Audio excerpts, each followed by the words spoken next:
Hey, what's up? It's Jim, and today I'm going to talk about Anastasia from 1997. And this was a winner of the Patreon movie review vote. If you would like for me to review a movie of your choice, then click on the link below and pledge, and maybe I'll be reviewing your movie next month. And this winner was selected by Dan Leon. Anastasia comes at an interesting time in Don Bluth's career.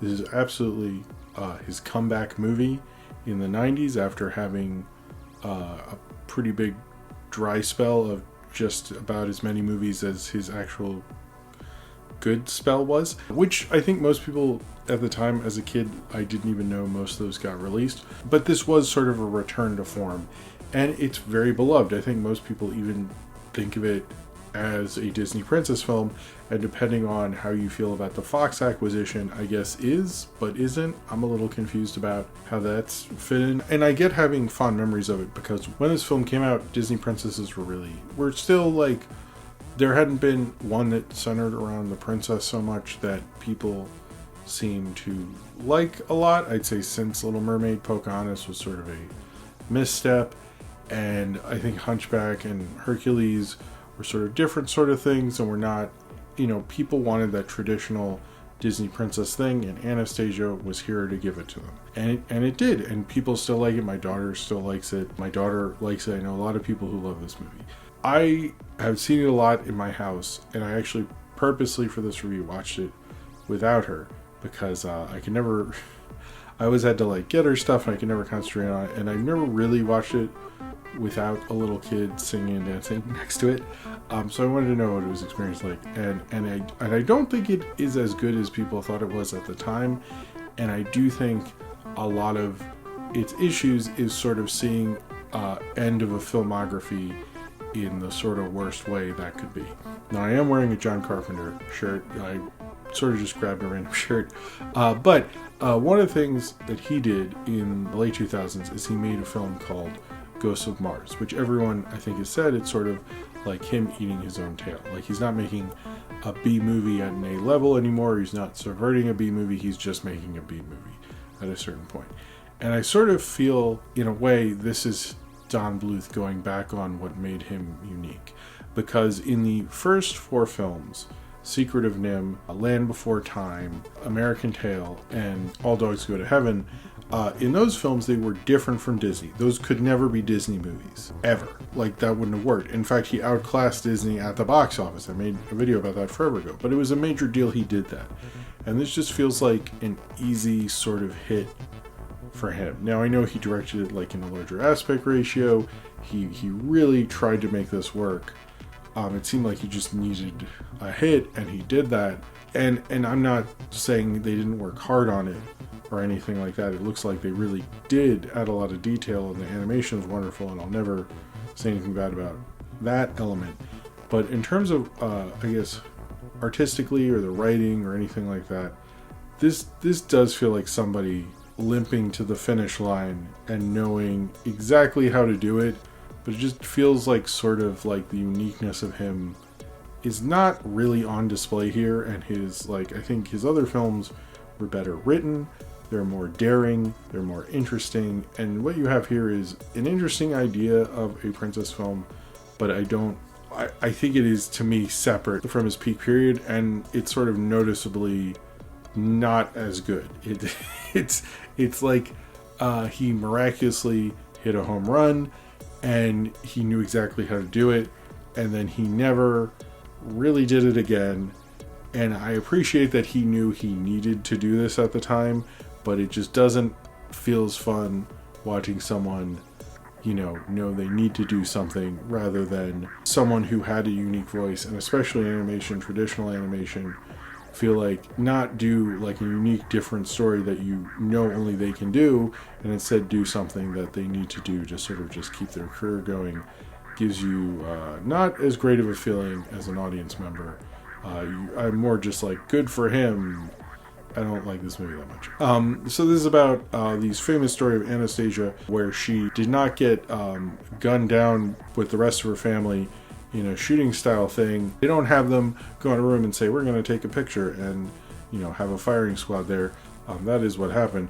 Instead, Rasputin puts a curse on them or something, and she escapes with Angela Lansbury, and Angela Lansbury goes to Paris, and she hits her head and loses her memory or something, like a dumb sitcom, and then she doesn't remember her past, but she's in an orphanage, and she goes, and then these two guys are doing a Anastasia kind of contest to sort of get the money from her rich aunt, and they're going to go to Paris to collect this money. But Rasputin, in the spirit world or whatever, Rasputin finds out there is another Romanov, and he has to go and kill her, I guess, because he hates them we don't really find out why. And they have to get there, and Rasputin sort of does, from the spirit world, all these evil things, and to kind of convince her aunt that she is Anastasia when we know that she is Anastasia. Part of the reason I don't particularly like this is it does feel like there's a lot of things that happen, do the screenwriting thing, and then this, and then this, and then this, instead of this begat that and that begat this sort of a thing.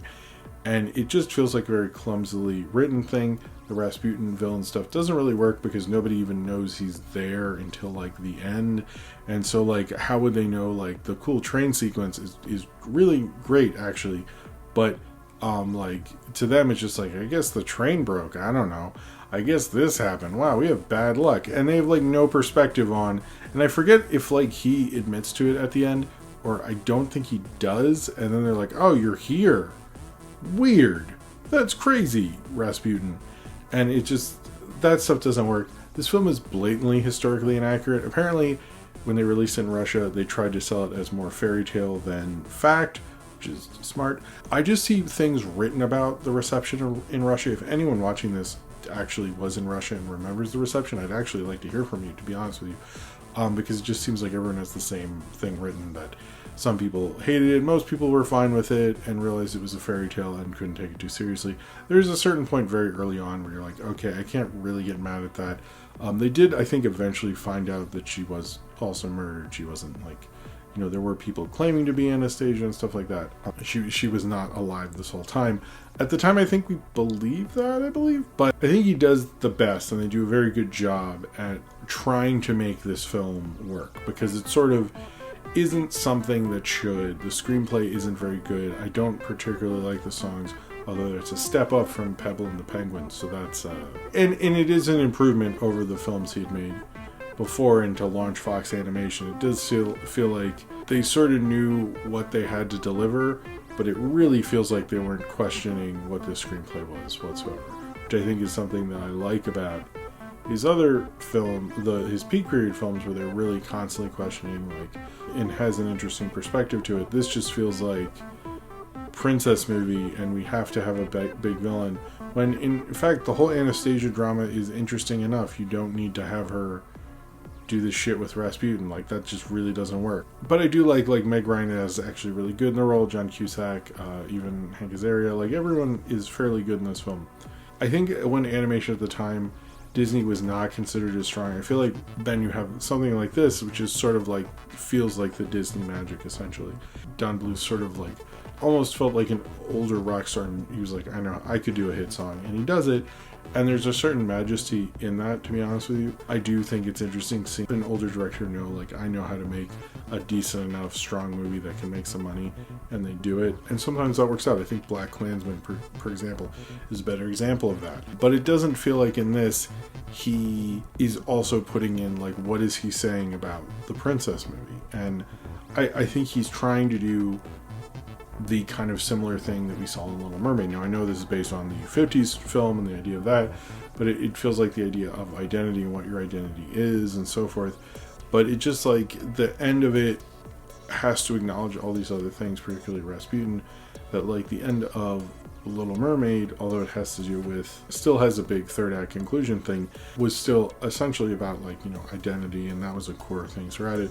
Whereas this is like, well, it's about identity, but also Rasputin hates the Romanovs and hates Anastasia, and, like, has to try to kill him and stuff, and we have to have a funny sidekick, and we have to have this, and it really just feels like so much of this is tacked on because he has to do this for the studio.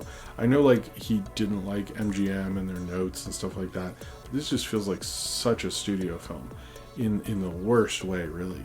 I don't know. I have mixed feelings on this. I think it is better than a lot of what came before. I think it is a noticeable improvement on his filmography. But Don Bluth's filmography right before this was not great. I know this was a hit. I know people were happy for him even at the time. But it feels like it's almost like if he had failed with something like Titan A, which I don't particularly love or anything, at least he failed like doing something kind of different. And in this, it's like you succeeded with something typical. And I don't know. It's just like that element of it has always disappointed me about this movie. I do think it's like, yeah, okay, he made a princess movie. But if he made a princess movie and it was like a comment on something or a conversation with something, or you could feel his take on it. But I don't know, if it was just the Anastasia stuff, I'd probably be nicer to this film and feel better about it. And I don't particularly like the songs, although apparently the composer, his father Alfred Newman, made the music for the other Anastasia film, and I think that's really cool. And I do like some of the wide shots are really impressive, but it just doesn't feel as alive, and as like those films felt like kids films that are animated and felt like they were kind of talking to you on a kid level, feeling something you hadn't felt before.